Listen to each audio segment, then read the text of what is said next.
Salut les vidéastes entrepreneurs, comment ça va? On est dans mon salon encore une fois pour une superbe petite vidéo. Aujourd'hui, on va parler des 5 mythes que toute personne qui rentre dans le monde de la vidéo professionnelle, en tant que vidéaste professionnel, qui veut vivre de la vidéo, les 5 mythes que tout le monde croit avant de se les prendre plein fer. Donc on va voir un petit peu tout ça ensemble. Bonjour les vidéastes entrepreneurs, ici Guillaume Gardès, on est sur la chaîne Les Vidéopreneurs, un des seuls endroits du web où l'on parle business vidéo. Avant d'aller plus loin, va regarder en description parce que si jamais tu as à cœur de développer ton business vidéo, il y a pas mal de ressources qui vont t'aider dans cette quête. Il y a un générateur de prix complet, il y a une formation gratuite de 10 minutes. On a fait exprès de la faire courte avec un max de conseils pour vous justement. Je te laisse regarder tout ça, c'est en description. Nous, on attaque de suite la vidéo. Premier mythe, et celui-là, moi le premier, il y a 7 ans en arrière, je me suis pris ce mur-là plein dans la tête, il m'a mis KO, il m'a séché comme une grosse droite d'un gars de l'UFC là. Le premier mythe, c'est quoi? C'est qu'être vidéaste, c'est tourner, monter, faire des prods vidéo, en fait c'est de l'exécution. Moi quand je me suis lancé, quand j'étais jeune vidéaste à l'époque, quand je me suis lancé, je sais pas pourquoi j'avais cette croyance de me dire, mais en fait j'adore faire de la vidéo. Et si je me lance, que je suis indépendant, ce qui va se passer, c'est tout simplement que je vais faire 100% full time ce que j'adore faire, de la vidéo. Donc je me suis lancé comme ça, puis je me suis dit, trop bien, j'ai parlé autour de moi, j'ai dit, hey mec, je fais de la vidéo et tout, meuf, je fais de la vidéo, je passe ta besoin de vidéo, je suis là et tout. Et là, en fait, je me suis rendu compte que ça allait pas du tout décoller aussi facilement. Je pensais que moi j'avais parlé à 4 personnes comme ça et que d'un coup ma carrière allait faire comme ça. Pas du tout, j'ai parlé à 4 personnes, c'est resté encéphalogramme plat quoi. Et je me suis rendu compte qu'en fait, être vidéaste, ce n'est pas faire de la vidéo tout le temps. C'est avant tout faire peut-être un quart de prod, c'est ça la réalité. Et tout le reste, c'est des tâches entrepreneuriales. Alors, il y a une partie qui va être un peu administrative, il y a toute l'autre partie, c'est trouver des clients en fait. C'est super dur de trouver des clients.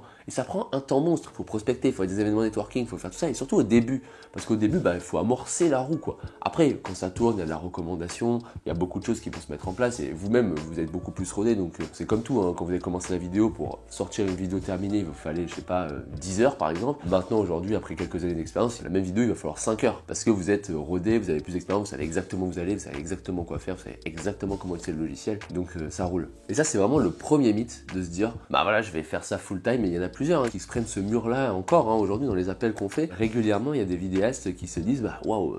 Enfin, c'est vraiment dur le côté commercial. Moi, je pensais que j'allais parler à 3 personnes et qu'il y aurait un effet de recommandation, mais pas du tout. Développer ce côté-là, c'est extrêmement important parce que sinon, on n'est pas un entrepreneur, on est juste un vidéaste qui fait ça le week-end. Il n'y a pas de mal à ça, en fait, de se dire, bon, voilà, moi, je veux pas être un entrepreneur de la vidéo, je veux faire ça le week-end, c'est mon kiff, c'est mon truc, je vais filmer des levées de soleil, des trucs comme ça, mais je veux pas en faire mon métier parce qu'il y a cette partie-là que j'ai pas envie de faire. Je trouve plutôt un taf, un CDI quelque part, puis voilà. Mais par contre, dans le cas où on veut en vivre, et c'est la meilleure expérience, parce que dans le cas où on se dit, bon, moi, mon rêve, c'est de faire des grosses prods avec du gros matos, une équipe ou pas, ou même solo, mais avec gros matos et tout, gros budget, automatiquement la case avant, la contrainte de ça, c'est qu'il faut être en capacité de trouver ces projets-là. Et ça fait qu'on a notre mythe numéro 1 qui est un petit peu déboulonné dans cette vidéo. Il va falloir vous former au côté commercial. Et ça tombe bien, si vous êtes sur cette chaîne, il y a tout un tas de vidéos que j'ai faites. Vous pouvez aller voir le podcast Les Vidéopreneurs aussi, où on a fait, je crois qu'on est au 100, je sais pas combienième d'épisodes. Ça tombe bien, si vous nous découvrez maintenant, vous avez 100 épisodes de retard. J'ai parlé de tout avec Antoine, mon associé, on a parlé de tout sur ce podcast et vous allez avoir des méga tips business. Deuxième mythe, la question de l'équipement. Alors ça, il y a un truc dans le monde de la vidéo et franchement, moi-même, il y a 7 ans, j'ai fait la même erreur. J'avais pas de clients. Et à chaque fois, je me disais, peut-être que j'ai du meilleur équipement parce qu'à l'époque, j'avais un A6300, un Sony A6300. C'est pas fou. Faudrait peut-être un Sony A7 III ou un A7S2. À l'époque, il n'y avait pas l'A7S III quand je me suis lancé. Il y avait l'A7S2. Il y avait l'A7 III qui venait de sortir, je me rappelle. Et je me posais toujours cette question de dire, il me faut ça. Et puis après, il me fallait une aputure, des lumières aputure, des grosses lumières. Voilà. Après, il me fallait un slider. Après, il faut des optiques en fait. Parce qu'en fait, j'ai une optique un peu généraliste. J'avais un 24-70. Du coup, non, il me faudrait pas un 24-70, mais il me faudrait un 16 mm. Puis après, il me faudrait plutôt un 50 mm, un 35 mm fixe avec un gros bokeh bien comme il faut et tout. Puis après, en fait, il faut un téléobjectif. Et on se rend compte qu'on est toujours dans une quête de matériel perpétuel et on se pose pas les vraies questions. Enfin, moi, en tout cas, je me posais pas les vraies questions. Le matériel est infini. Il y a toujours un matériel que j'ai pas. Je vais pas avoir tout le matériel parce que si jamais j'ai tout le matos, ça veut dire que j'ai investi, je suis déjà riche en fait. J'ai investi 100 000 balles et voilà. Mais en réalité, il y a toujours un matériel qu'on n'a pas et mettre notre non-réussite en fait sur un matériel qu'on n'a pas, c'est extrêmement dangereux. Ça, c'est un vrai mythe. Et en fait, en réalité, je pense que vous avez tous le matériel pour réussir aujourd'hui. Et moi, il y a un truc, c'est mon professeur d'économie. À l'époque, je parle de ça,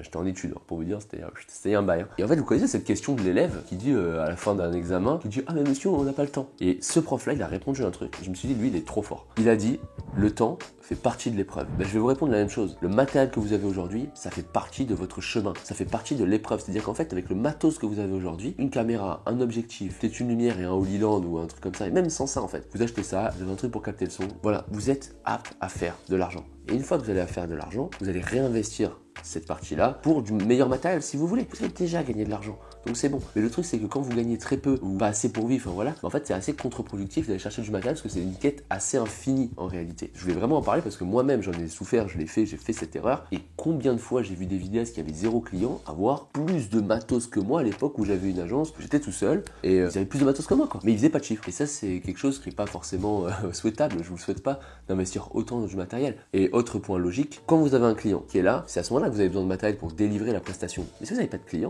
techniquement, vous n'avez même pas besoin de délivrer de prestation, donc en théorie, vous n'avez même pas besoin de matériel. Et le truc à considérer, c'est qu'en fait, il y a plein d'autres façons d'avoir du matos. Déjà, si jamais on a des potes vidéastes, on peut se le prêter. Nous, dans les vidéopreneurs, des gens se prêtent du matos, ça arrive, vous pouvez le louer. Alors, je sais bien que c'est toujours compliqué de louer suivant là où est-ce qu'on habite, mais aujourd'hui, il existe des locations où ils vous l'envoient directement. Il y a Pixlock, notamment à Lyon, qui l'envoie dans toute la France. Donc en fait, si jamais vous êtes en France déjà, vous pouvez louer n'importe quel matos sur Pixlock, hop, le recevoir. Alors certes, c'est pas pratique, je suis d'accord avec vous, mais des fois quand vous avez besoin d'un matos spécifique ou d'un truc, c'est super bien. Vous louez, vous mettez ça dans la facture et vous mettez une marge, un truc, vous le faites louer plus cher en fait au client, parce qu'en plus Pixlock c'est vraiment pas cher pour le coup. Et puis voilà, vous avez votre matos de fou et c'est réglé. Alors c'est sûr que pour des prods de tarés, ça va pas fonctionner parce que vous n'allez pas faire livrer un camion chez vous.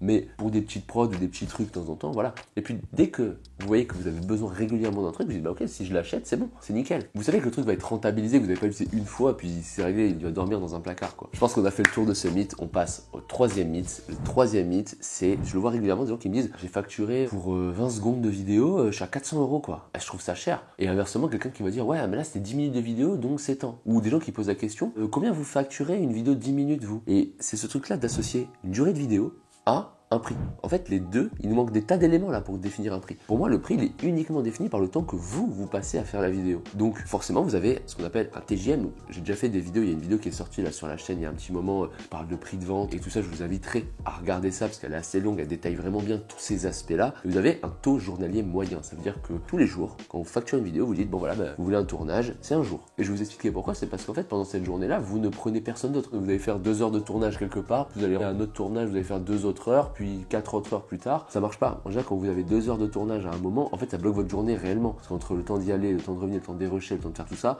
c'est un jour. Donc, un jour de tournage et des jours de post-production derrière en fonction de ce jour de tournage. Donc, en fait, vous avez des temps comme ça et c'est ça que vous vendez. La vidéo, elle fasse 20 secondes ou 8 heures. En fait, c'est avant tout le temps que ça vous prend. 8 heures, c'est peut-être beaucoup, mais 4 heures, par exemple, des vidéos et c'est une captation sans cut, ça va coûter moins cher que si c'est un reel de 20 secondes où il faut aller dans 4 pays différents, quoi. Les frais de production, tout ça. Donc, en fait, la durée de la vidéo n'influe que très peu, finalement, sur le prix de celle-ci. Donc, ça, je voulais parler de ce mythe parce que c'est un truc qui existe réellement dans le monde de la vidéo. C'est un vrai mythe. Voilà. Comme ça, il a été déboulonné avec succès. L'autre mythe, je vais parler d'une fois où vraiment je l'ai faite et ça m'a calmé pour les autres fois. C'est le truc de ça se corrige en post-prod. Franchement, si c'est faisable au tournage, conseil, faites-le au tournage. Des fois c'est vrai, vous allez prendre 2 secondes, vous allez corriger ça en post-prod, c'est réglé, emballé, c'est pesé. Il y a des fois c'est pas vrai. Alors c'est corrigeable en post-prod, c'est rare qu'un truc ne le soit pas en réalité, mais c'est corrigeable. Par contre, ça va vous prendre 6 jours de plus en fait. Je vous parle d'une expérience que j'ai eue, c'était lors d'une interview. Je fais une interview d'un directeur, enfin de la marque employeur, donc on fait l'interview, ça se passe bien. Et en fait, je remarque quand même qu'il y a des variations de lumière. J'ai déjà raconté dans une vidéo ce truc. C'était nuageux, donc les nuages qui passent devant le soleil, qui...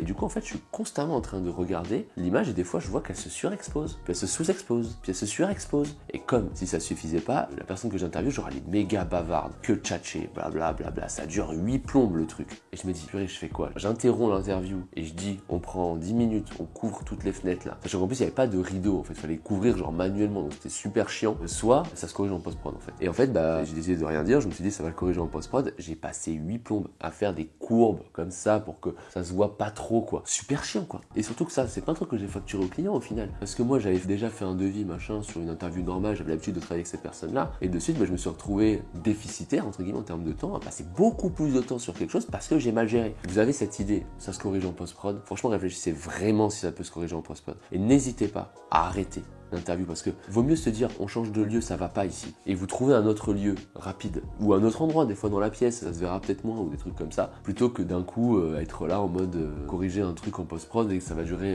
8 plombs derrière et vous allez perdre énormément de temps et énormément d'argent. Moi, gros coup de chance, c'était une semaine pas tendue, je veux dire c'est pas une semaine où j'enchaînais des projets, c'était une semaine où il y avait ce projet puis rien d'autre, je partais en vacances plus tard et du coup forcément j'ai pris juste sur mon temps de vacances puis c'était bon quoi. Mais si jamais c'était une semaine normale, J'aurais même pas pu faire ça, j'aurais dû travailler le soir et tout, j'aurais été épuisé. Forcément, ça aurait peut-être altéré la qualité d'autres clients qui auraient demandé. C'est pour ça que ça, c'est extrêmement important et c'est pour ça que je vous le souligne. Dernier mythe, c'est le côté exécution. C'est que le vidéaste, il n'a pas besoin de comprendre le business du client. C'est juste, je me pointe, tu me dis ce que je dois faire, je le fais et je m'en vais. Alors en soi, c'était vrai pendant un temps ce mythe. C'est vrai que fut un temps, vous pouvez vous pointer, faire la vidéo qu'on vous demande, pas vous poser plus de questions et partir. Aujourd'hui, c'est plus le cas. C'est plus le cas pour plusieurs raisons. C'est tout simplement que l'exécution, ça vaut rien en fait. C'est-à-dire qu'aujourd'hui, c'est facile de trouver un vidéaste qui est à 60 balles la vidéo, ou un vidéaste qui fera un projet gratuit pour s'entraîner ou pour son portfolio. Je veux dire, moi aujourd'hui, j'ai déjà fait des annonces pour recruter des vidéastes. Beaucoup m'ont proposé gratos. Ils m'ont dit c'est gratuit. C'est très simple de recruter un vidéaste qui est talentueux. Hein. C'est pas gratuit, il est pas mauvais un vidéaste. Il est très très bon. Mais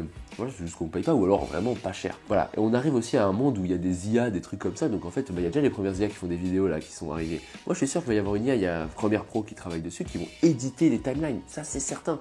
On va pas pouvoir créer une vidéo à fond, mais éditer les timelines, c'est sûr. Et puis, il y aura des petits devs un petit peu malins qui vont vous dire, vas-y, mets ta vidéo là, il y aura un preset de timeline, boum, et ça édite ta vidéo direct. C'est sûr qu'il y aura ça. Et ça va arriver, genre, pas dans 20 ans.